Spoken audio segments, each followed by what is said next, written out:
Hello again, everybody. So in our example 2, we will cover frame problem, as you see here in this slide. And we will do this by using the mouse and the table, the mouse and the direct entry by using the forms. And the first step, as you know, is to start RISA 2D from the start menu.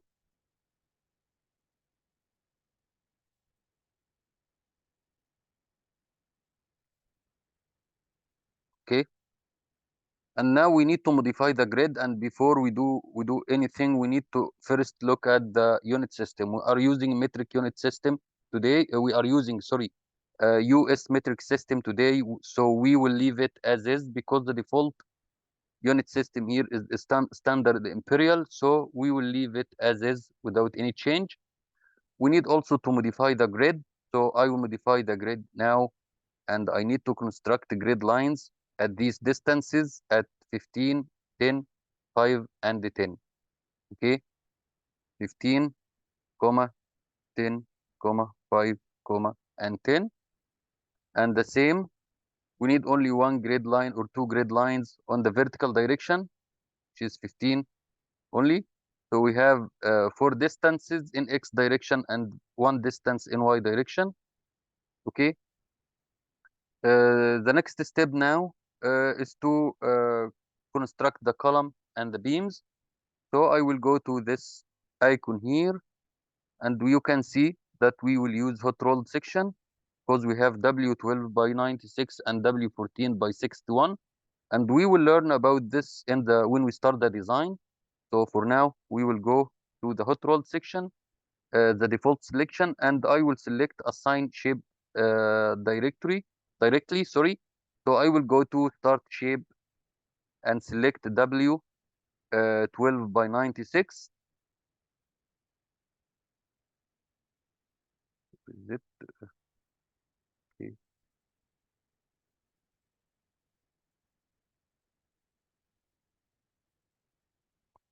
okay, sorry, W12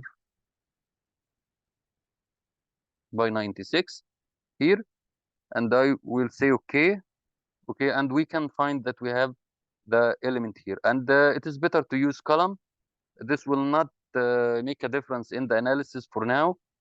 By the way, also you can assign pin element or pin from both sides instead of making the modification like what we did in the previous example. So you can identify the intermediate hinges from this window directly. So I will say apply, and I will draw the beam like this, and I will say escape because we have a change in our section. So, and I will click again here, and now we need to create the beams, and the beams are W14 by 61, W14 by 61.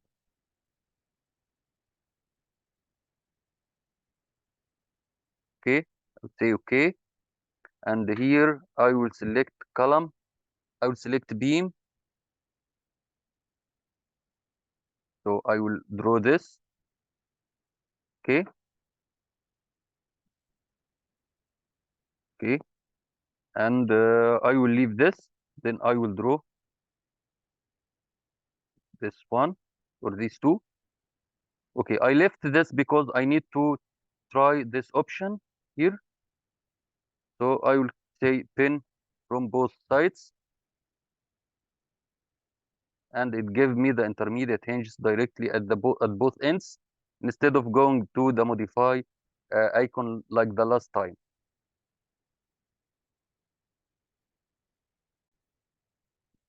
Okay, everybody. So we can show the sections by using here the label options. So we can say like sections, sorry, shapes, sorry.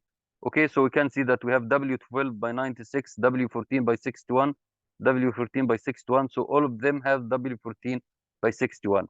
Okay, so we have two things. We have section set and the shape. Shape show you the shape of the section, like rectangular section or things like this. We have also something called section sets that we can talk about it later. But for now, we are good. We have the intermediate hinges, we have the geometry, and we have the correct definition of the sections.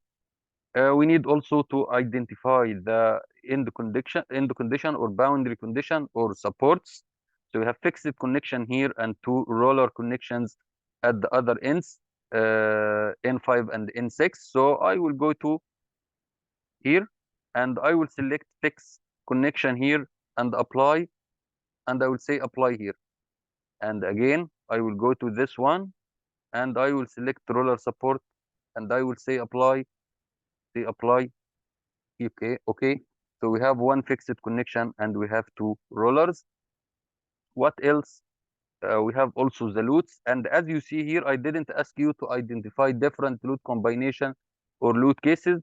So what we need to do is just only to identify one loop combination and put it to one loop case and put it inside one loop combinations.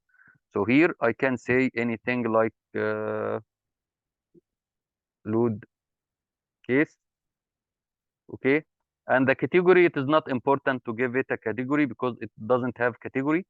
And for the load combination here, I will add one load combination, loads, something like this.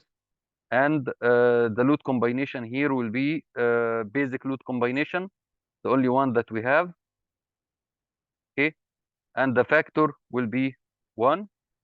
So all the loads inside this load combination will be multiplied by 1.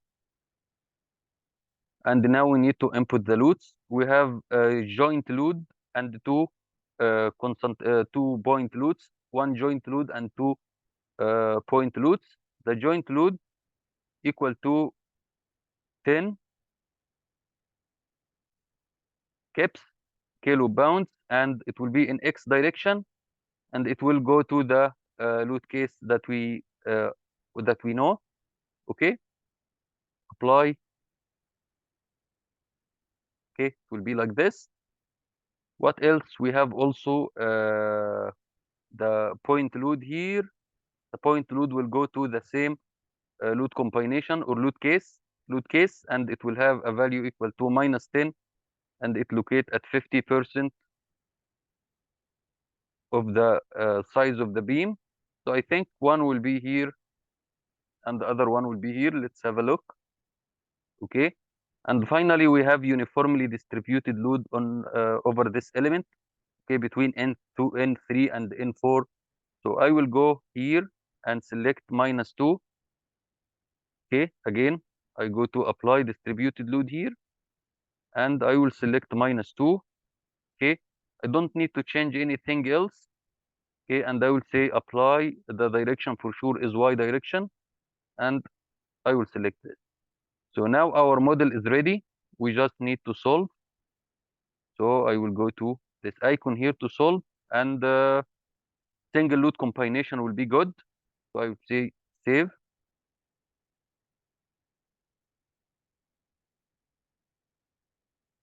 Sorry, sometimes I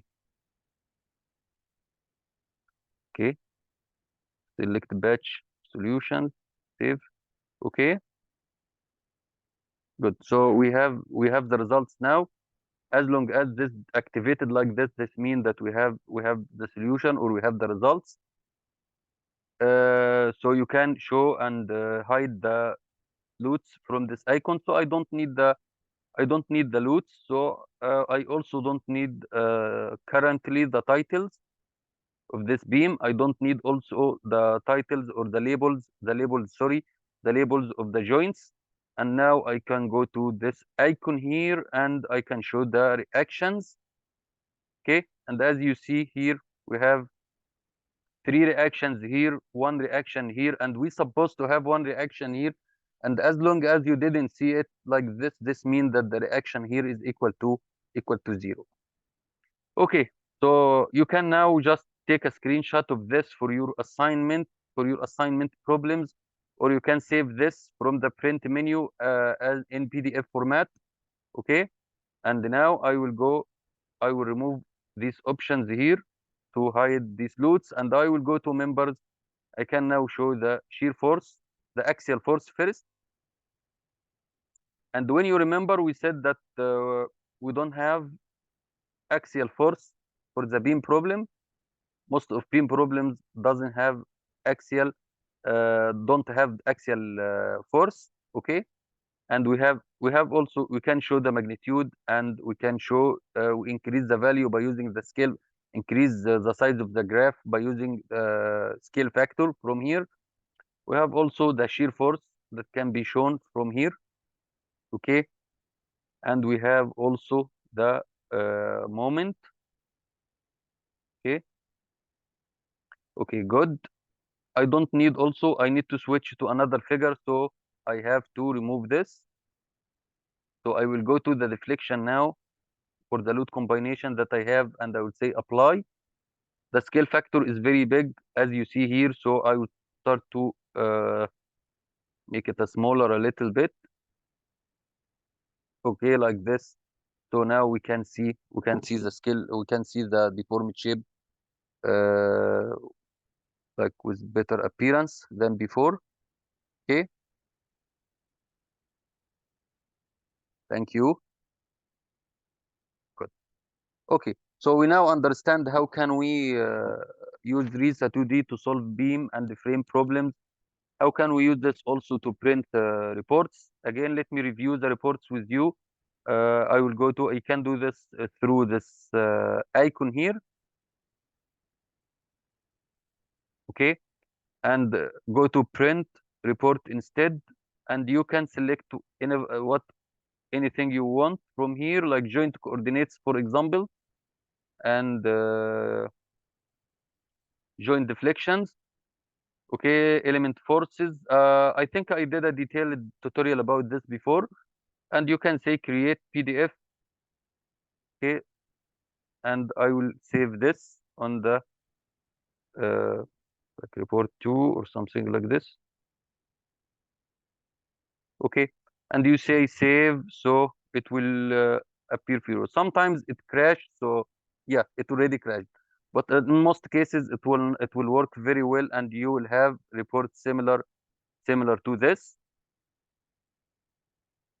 Let's check this.